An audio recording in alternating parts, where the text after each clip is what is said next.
one of the few things that I always proving myself why we are telling half truths, as you could tell by the movies that are depicted about African people, ADOS people, African American people, or black people that's been here in this country since its inception and built this country.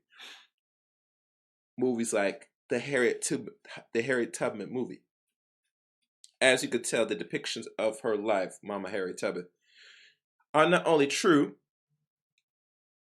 but it's pushing a narrative of emasculation of the black male, make him seem more effeminate, soft, or be more that aggressive towards his own women and his people, quote unquote, making him the bad guy.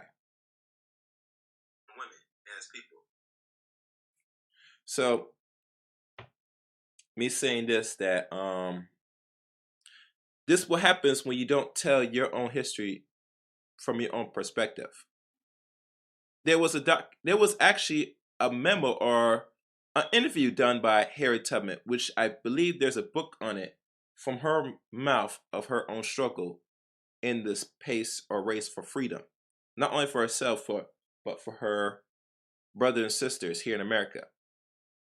And I'm not sure how far the movie went in regards to that, because, like I said, I always question once they put movies out on black people, how much sincerity and truth they can put into our people, and not create a false propaganda and push an agenda to show us as lesser than.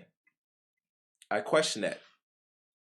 And from what I'm hearing from people that saw the movie, it's telling. And it proves my point, the importance that we have to tell our own history from our own perspective. Either we have to make videos like this, streams like this, or it's going to come to a point where we're going to have to fund our own movies and tell our story, our true story from our own mouths. That's the only way I see any real sincerity about black people in the world and what we have done and contribute to this world, and how we fought against oppression and still is fighting to today. So, like always, at the end of the day, keep in mind that if you're going to be placed to watch anything that deals with us, always keep in mind, if it's not funded by us, we don't have our studios, or we tell our story from our perspective, with our own money and capital, you're going to get a watered-down version and a much more effeminized version of our real history. Keep that in mind. So, let us begin. This is chapter 7, exaggerations, distortions, and censorship. And one other thing I do want to do, let me do this, because I have to, I do want people to know that with every stream, you can go back to the replay of all these streams that you miss and get a full sense of, the information. And also you could purchase the book yourself to find the information also. So what you don't really get a grasp or understand what I read here, you could easily what do you call it, read it for yourself. So let me do this one last thing. So let's begin. This is chapter 7, exaggeration, distortion, and censorship.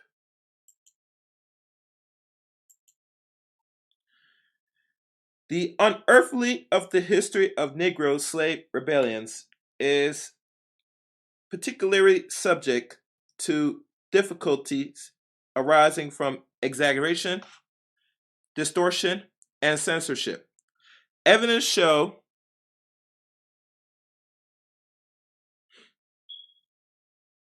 that the character and the scope of these difficulties is therefore necessary to an understanding of that history. It has already been shown that in the 1790s or 1790, Federalism made use of fear of slave revolts, what they call Federistics, or reports of their occurrence to further their party's fortunes, similarities, and the Gabriel plot occurring in the presidential campaign year of 1800, and showing that the slave had been influenced by the democratic ideal associated with the French Revolution, and Thomas Jefferson was used by the Federalists in appealing to Southern voters. Thus, the Philadelphia Gazette of the United States on September 13th declared, and this is what they say: the insurrection of the Negro in the Southern states free of general from danger. He has met it, and when occasion requires, he will meet it with fitness in its most heard form. We congratulate our fellow citizens of South Carolina on the possession of the Gallatin soldiers, or Gallatin soldiers. At this important crisis, to him, they may look with confidence for every aid which encourage and talent can supply, or courage, talent, supply. Own satisfactions that the scheme was organized on the British and not the French plan. It arrived at this mainly by saying that the Alien Act kept whites out of the South, which made possible a Negro conspiracies, and that the act was passed because the British wanted to hold the Irish at home. At about the same time, Federalists newspapers published letters purportedly from South Carolina telling of great alarms there in consequence of a rebellion comprising, according to varying estimates, anywhere from 700 to 6,000 Negroes, and these, according to the Republican press, were forgeries, and the entire story was labeled wholly false. That appear to be the fact, for nothing has been founded to substantiate the story told in considerable detail of rebellions in South Carolina in 1800s. And there's an underline here, which is I think the Philadelphia Press. Hello. And it says here, on the other hand, a Federalistics members of the Virginia House of Delegation, George Keith Taylor, argued in favor of the alien measures in December of 1798, for that he claims that the alien laws was particularly calculated for the protection of the southern states because French aliens had already attempted to incite the slaves to insurrection. This is by Henry H. Sims, Life of John Taylor, page 79. William Cobbett, at the moment an arch conservative, was persuaded that part of the French plan to revolutionize the world depended upon the United Irishmen in conjunction with free Negro slaves and Jacobean slaveholders, and the conviction was announced to the world May 1798, but with particular restraints. Mr. Copeland added, I do not take it upon me to say that these preparatory steps have been taken. And this is by Precopian Works, the 8, pages 199, 224, and 225, or 25. And see the letter from William Van Murray and John Quincy Adams, date the Hague, December 9th, 1800. Reports that the news and recently received American papers, and W.C. Ford edit letter of William Van Murray to John Quincy Adams, 1797 through 1803, annual report of the American Historical Association for 1912, page 663. And here to answer, Mercury, October 16, 1800. The only item possible hinting at the terrible of the ordinance passed in July of 1800 by the city of Charleston required all hired slaves to wear an identified badge, and the master of the herd slave to pay a fee of $10 a year. If the slaves were discovered without the tag, he was to be whipped, and his master was to be fired $10. Charleston City Gazanian, July 18th, 1800. Okay, and that's just a side note. Let's continue with the stream. A similar favor pervades a letter sent from Charleston by a native of Massachusetts to friend in Salem in 1808. When the section of political feelings was quite intense, wrote the Federalists.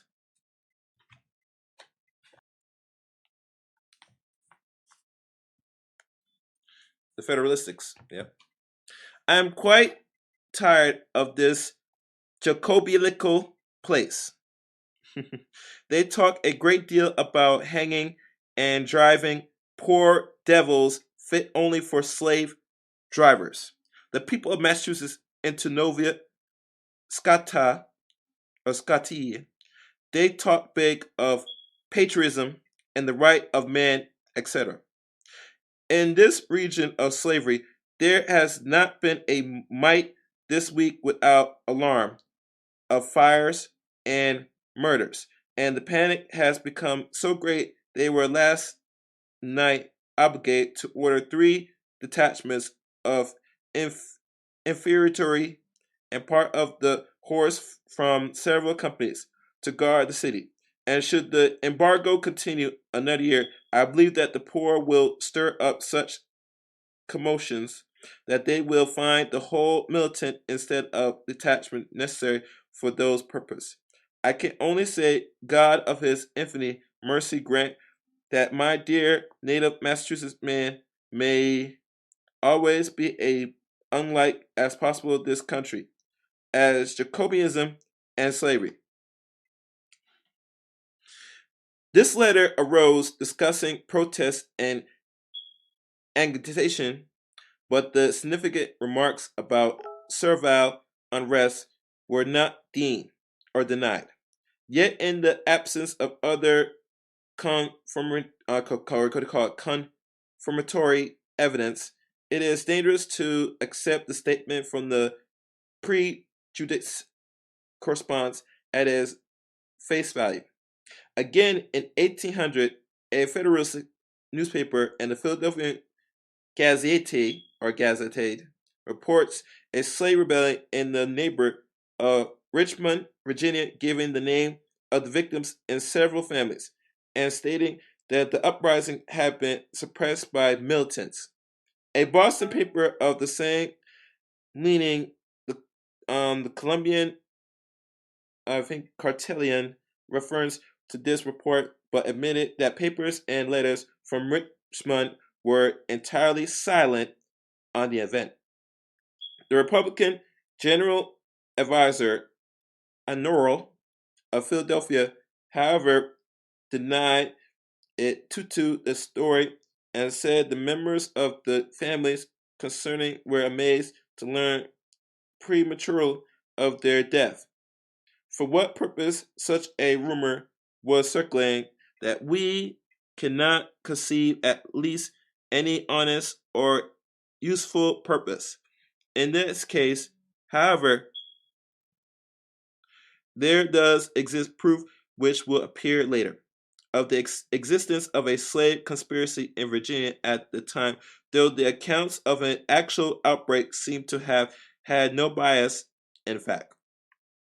It has been shown that distortion and exaggeration for political motives play a part in the panic over the existence of slave conspiracies of 1856 and 1860, both coming in years of terrified excitement, the latter in the months just preceding and following a presidential election whose results was touch off a counter-revolutionary efforts on the part of the slave crazy. The sensational accounts of amazing qualities of poison being found among Texas slaves and of the total destruction by incendiaries of towns around town in the same state are particularly questionable, though the results in swinging black bodies is certain. It is not denied that conspiracies outbreaks did occur, but it is affirmed as well as affirmed by anti-secessional papers and anti-secessional leaders like General Sam Houston himself, and even by an occasional Breckinridge paper, that often those that did occur were grossly exaggerated, and that probably some were created out of the holy clothing in order by massive hysteria, and to forge unity around the southern extremists and to attach the stigmas of midnight assassinating to all opponents of that critique. Other motives, other than that the political advantage occasionally led to false alarms, in some cases monetary gain, seems to have been sought by people anxious to buy slaves at reduced price that immediately followed considerable alarms. Another alleged motive appeared in a letter from a member of the Virginia Senate, John James Maudine, to Colonel Robert Carter, dated Richmond, November 9th, 1793, and he quotes and says, "You must, I doubt not, sir, have heard of the fancy Negro insurrections of which so much has been said in Virginia. They originated in the mind of the worst of men for the worst of purpose, namely that of arresting the Gentile arm and humanity, which either is or may be unstricted for the relief of the slave, and with a design of occurring a repeal of the laws authorizing their manumission, but in this they will fail, as I know of no more virtuous bodies of men in the world than that of which I had the happiness to be member, and whose opinions I well known on the subject. Reprehensible motives of an unspecific nature were held responsible by a North Carolina newspaper for the frightful occurrence in that state in 1802, following the discovery of a serious plot. The rumor spread in Windsor that the town of Winton had been demolished by slaves, and at the same time, the folks of Winton heard the same story about Windsor. Each town sent a messenger to the other to learn the exact extent of the damage, and the courtiers met on the road to learn that truth. I said the Wrigley registers of July 6th. Although a vigilante on all occasions is truly laudable and praiseworthy, yet it would be highly commendable to trace the author of such false reports." And there's a subtitle, which you can read for yourself. "And several punish those who from base and unprincipled motives should dare to invent them. Misery indeed surrounds the reason for the invitation of a report of rebellions among slaves in Nashville, Tennessee of 1836. A letter written on the statutory of a business firm, J and R Yeatman and Company of that city, and mailed to Philadelphia, told in stirring detail of burning buildings, rebellion slaves, and fleeing masters, though nothing of the kind occurred, and the letter was proven to be a hoax. A South Carolina lady, however, who raised and the cry, and the Negroes have risen, we shall all be killed, and create much commotions, had a plain motive, a friend of her, and with her knowledge and consent, shot and killed her husband. The dear lady, after the event, ascribed it to a slave revolt, and even named a significant Negro as the one responsible for her spouse's demise. But the court acquitted Eden and found Mrs. Green guilty of being an accessory before the fact. Fear itself, of course, created exaggeration so that the figures concerning the number of rebellions of victims given in first reports were usually greater than those finally given. Indeed, at times, entire communities were reported as wiped out, and days went by before the rumors were shown to be false.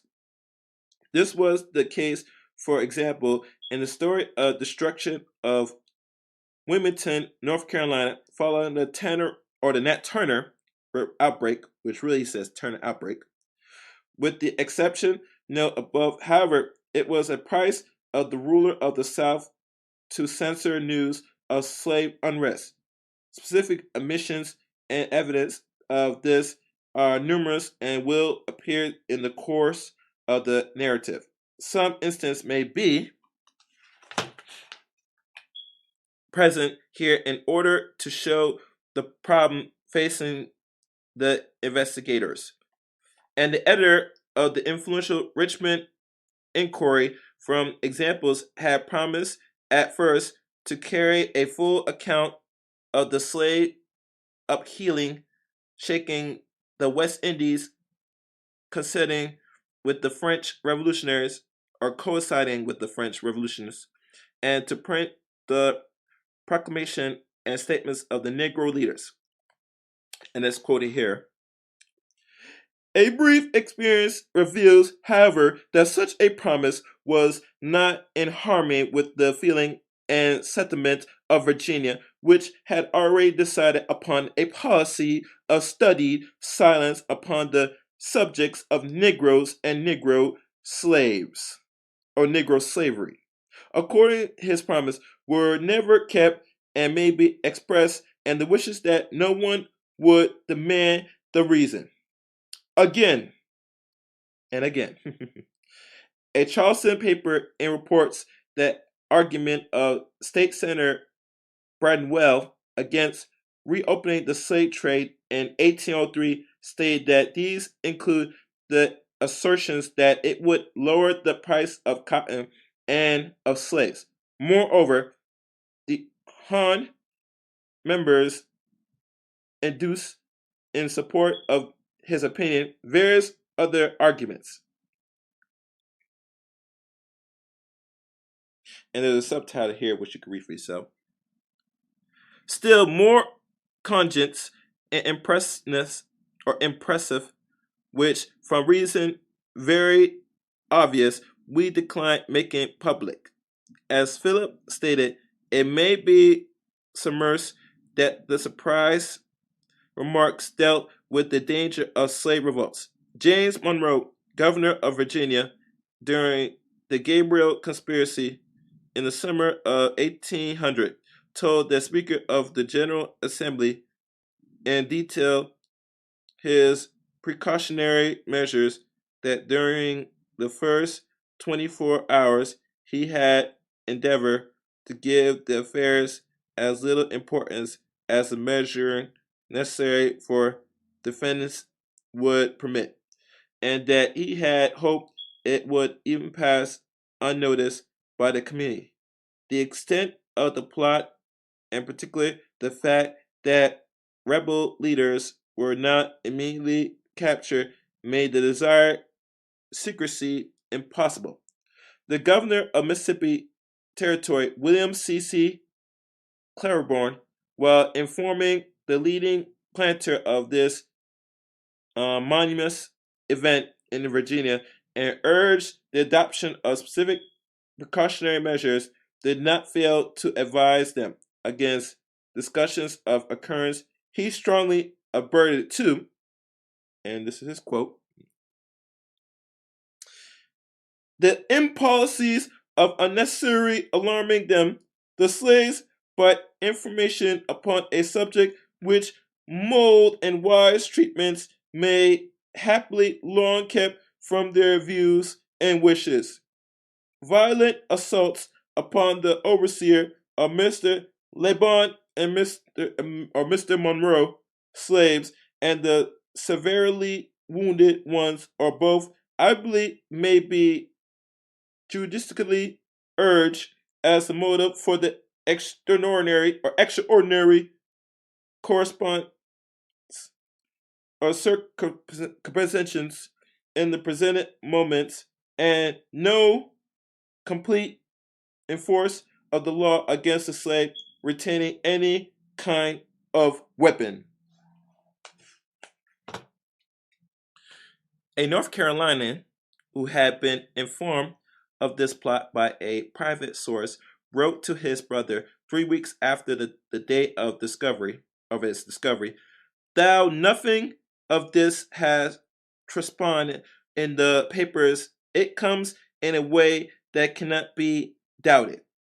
The Charleston press noticed the event but once 8 weeks after its occurrence, and that was for the purpose of recording, in about 75 words, the execution of several of the rebellion. Never mentioned that Negroes were the subject of the story.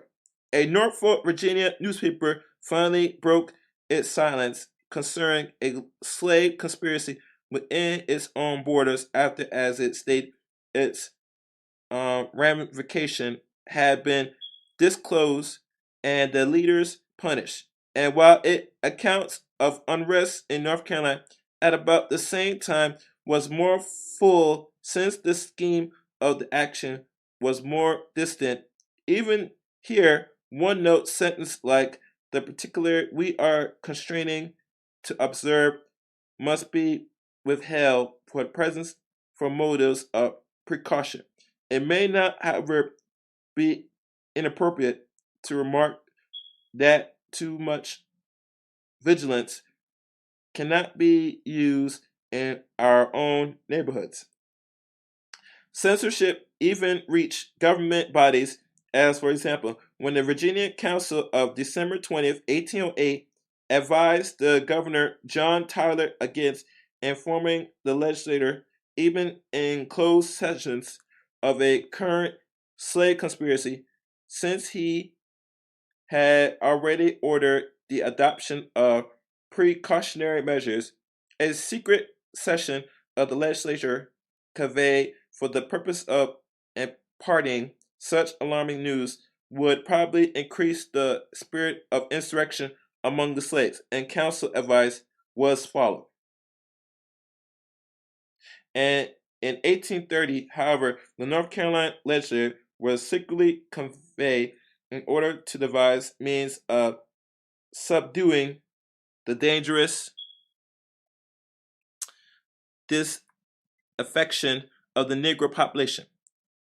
This, according to one contemporary, plus the fact that the newspaper afford no clue as to the truth of the matter, tending to heighten rather than allaying the fear of public, which had vague foreboding trouble over which the broad but no clear knowledge of the state of affairs.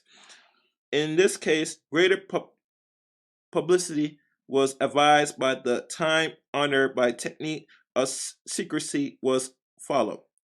In any number of cases, one finds admission from Southern newspapers that their coverage of this feature of current events was something other than complete, even if the matters were not of logic origin. Once seen such a word of praise as we discuss to allude, we have refrained, we forbear or forbid talking particularly notice of our discussions of the dialect subject. As already noticed, even those hinted were sometimes absent, and there was complete silence so far as present of the region was concerned. Thus, one must depend frequently upon government archives, personal letters, sometimes published in distant newspapers, journals, diaries, and court records, in an attempt to piece together the story. Typically is the diary entry of Edmund Ruffing under dates of September 5th, 1860, Mr. Ruffin, while on the train route from Louisville of Frankfort, Kentucky, struck up a conversation.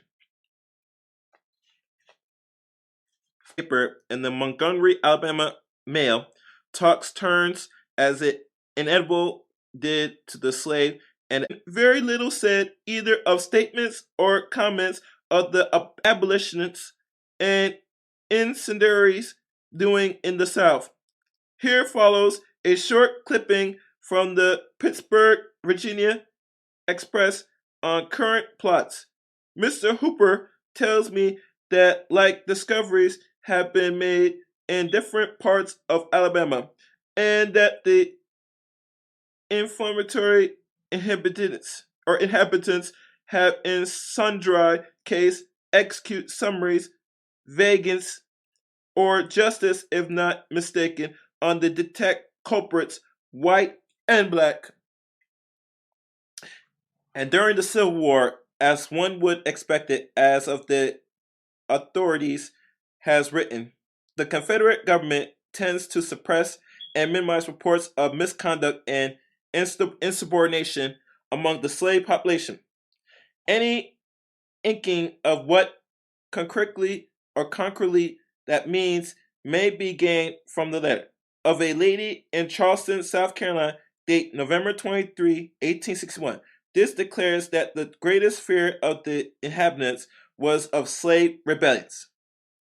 No general insurrection has taken place, through several revolts have been attempted, two quite recently, and in these cases, whole families were murdered before the slaves were subdued.